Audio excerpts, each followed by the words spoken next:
khỏi chiếc khắp vai sừng là thầy bó điển nữa phi đồng là lấy nhìn để phăng cho coi thằng chí ủng hộ kênh xuống khỏi nữa phi đồng nữa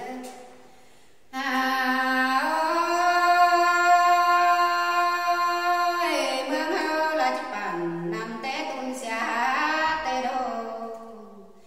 chế bát nằm té tôn bình băng té đề trên căn sùng cứng cú phải làm năn lò xài có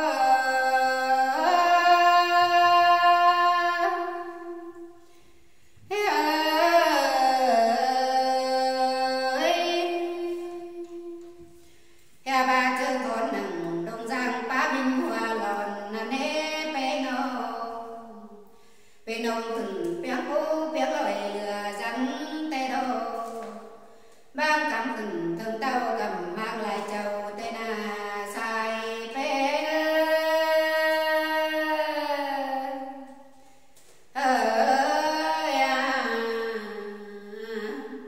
tư ta ưa phê khẩm cú khâu đưa khai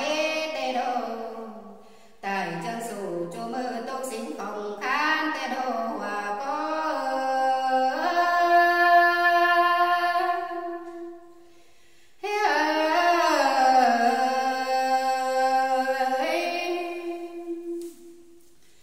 chùa nhà mi bó bà bê bưng tổ màu tê đô hiện to năm pin khẩu tổ hôm ấy lại cho đi đô pin bó lào hung hương sơ xiềng tê lô sai bê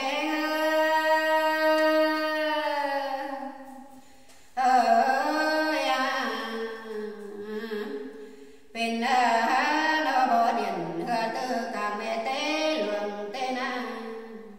sợ hơn nằng điên bố tê bác khâu na xuống mơ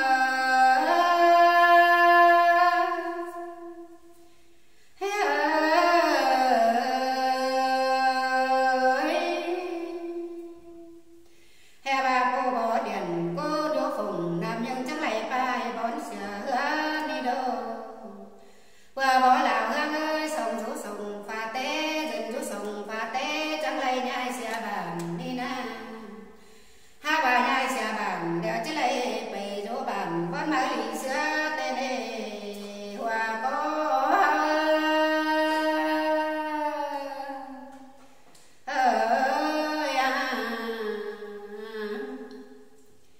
nhai sữa là chất bày rú hơn cứ na pha mặn tê đô bày rú phùng trăm khăn điện hưa lào hương lô lô sai bé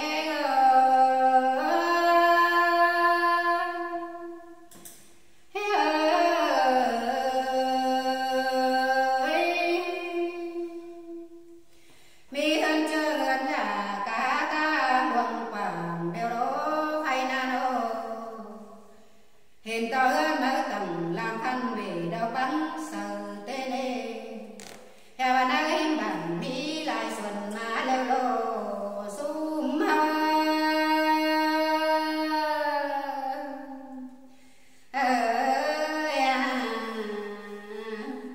tư tàn là cánh dân tên hàng mi không đeo đô ta định lòng phá phú nhân quảng đất nê bản xã cầm mang quân giữa củ bánh bàn lót na su mơ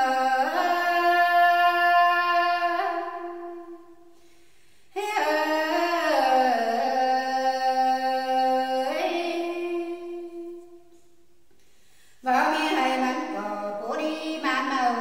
để đỡ bên đồ vào mi hay